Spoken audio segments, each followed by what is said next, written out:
Dead body को भी लेकर के बिजनेस करते थे।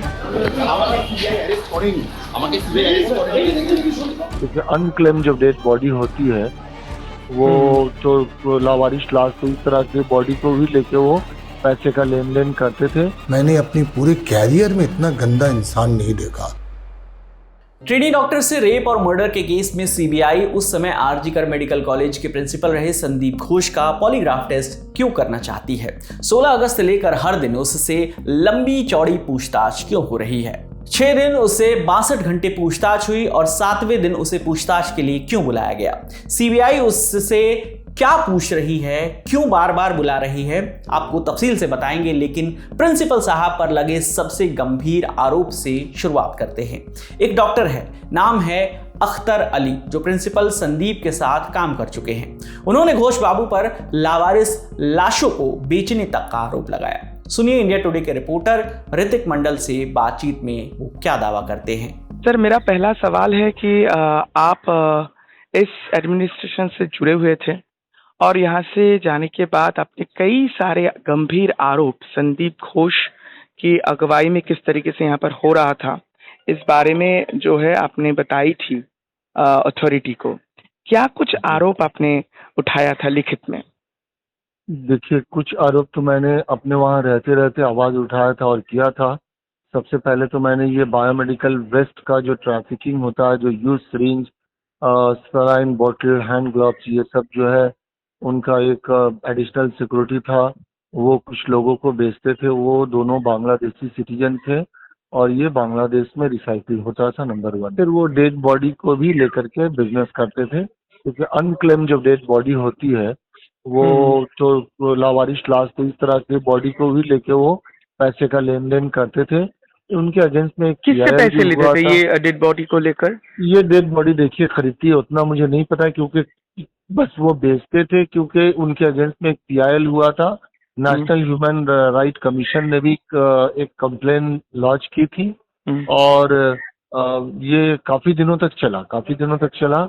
बट उसकी खुशकिस्मती ये है कि उसके ऊपर काफी बड़े बड़े लोगों का हाथ है, जो पावरफुल है, इन्फ्लुएंशियल है, जैसे कि वजह से हर बार मैं नाम नहीं बता सकता और नाम बताना भी नहीं चाहता। ये काम इन्वेस्टिगेशन डिपार्टमेंट का है। अच्छा सर। तो जिसकी वजह से जब भी उनका तबादला होता, ट्रांसफर होता, उनको फिर उसी पोस्ट पे लाके बैठा दिया जाता। सीबीआई की जांच के बारे में बताएंगे, लेकिन आरजीकर मेडिकल कॉलेज के जिन पूर्व डिप्टी सुपरिटेंडेंट डॉक्टर अख्तर की आवाज आप सुन रहे थे, उनका कुछ दिनों पुराना बयान भी सुन ले।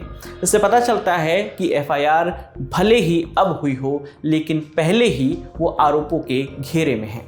वो बहुत ही करप्टेड आदमी है। वो आरजीकर मेडिकल कॉलेज में स्टूडेंट लोगों को फेल कराना, टेंडर ऑर्डर दे करके 20% कमीशन लेना और ये हॉस्टल वगैरह अलॉटमेंट में पैसा लेना और स्टाफ सिलेक्शन कमीशन, मतलब आरजीकर में जो भी काम होता था, पोस्टिंग हो, ट्रांसफ़र हो, हाउस स्टाफशिप हो, सब जगह वो पैसा खाते थे। सिर्फ यही नहीं, गेस्ट हाउस में जूनियर जो स्टूडेंट है उन लोगों को बैठ करके शराब वगैरह पिलाते थे और उन स्टूडेंट लोगों से आंदोलन भी करवाते थे। मतलब एक माफिया राज आप बोल सकते हैं।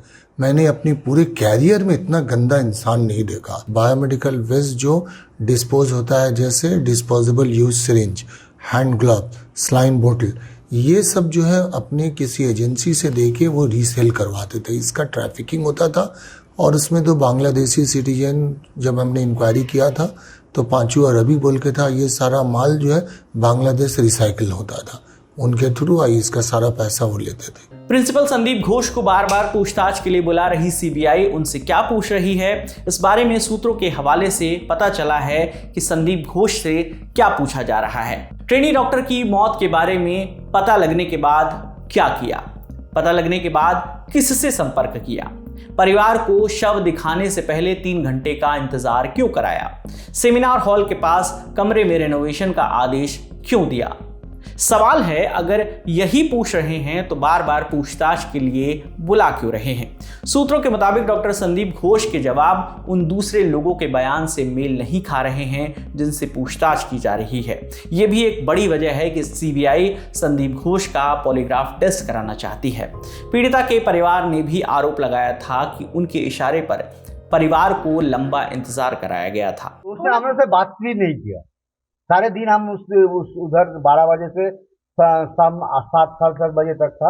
उस टाइम में हम कितने समय तक आपको इंतजार करना पड़ा? 4 घंटा। आप भी मैम रिक्वेस्ट करती रही कि मेरा बेटी को जाने दो, मैंने खोया है, बट प्रिंसिपल की तरफ से कुछ वो नहीं आया। ये हम नहीं हमको तो आपको भी शक है कि प्रिंसिपल को छुपाने की कोशिश कर रहे थे, इसीलिए इस तरह का बर्ताव था? छुपाने की कोशिश कर रहा था। अब संदीप घोष के इतिहास को भी खंगाला जा रहा है। ये बात सामने आई थी कि उसने अपनी प्रेग्नेंट बीवी को लात मारी थी। इंडिया टुडे ग्रुप के रिपोर्टर सूर्याग्नि रॉय जब बारासात पहुंचकर उन्होंने उनके पुराने पड़ोसियों से बात की तो देखिए उन्होंने क्या कुछ बताया। ये ऐसा आदमी था, एक दिन हम सुन रहा था जो उसका आरोप मतलब औरत आया था, वो 14 दिन का प्रेग्नेंट था और प्रेग्नेंट होने का उसका बीवी बच्चा था, उसको लाठी मार के उसका सिलाई फाड़ दिया। मतलब उसके खुद की बीवी को तो हम लोग नहीं गया, सुन रहा था चिल्ला चिल्ली। यहाँ पर क्लब का जो लोग था उन लोग उसको निकाल के ले गया। हम लोग देखा जो मैक्सी पहन के था वही पहना था। उसके बाद उसका बच्चा का जो कपड़ा था वो भी नहीं दिया। कोलकाता में ट्रेनी डॉक्टर से रेप मर्डर के मामले की सुनवाई जब सुप्रीम कोर्ट में हो रही है तब भी कोर्ट ने इस बात पर हैरानी जताई थी कि इतनी बड़ी और विभत्स घटना के बावजूद प्रिंसिपल संदीप घोष इस्तीफा देते हैं और उन्हें तुरंत ही कोलकाता के दूसरे मेडिकल कॉलेज का प्रिंसिपल बना दिया जाता है। इन्हीं सब वजहों से बार बार ये पूछा जा रहा है कि संदीप घोष को आखिर कौन बचा रहा है। इस खबर के लिए इनपुट दिया था इंडिया टुडे के रिपोर्टर ऋतिक मंडल और सूर्याग्नि रॉय ने। आपके लिए तमाम जानकारी लेकर आए थे हमारे साथी गौरव ताम्रकार। मेरा नाम है विकास वर्मा। देखते रहिए दी ललन टॉप। शुक्रिया।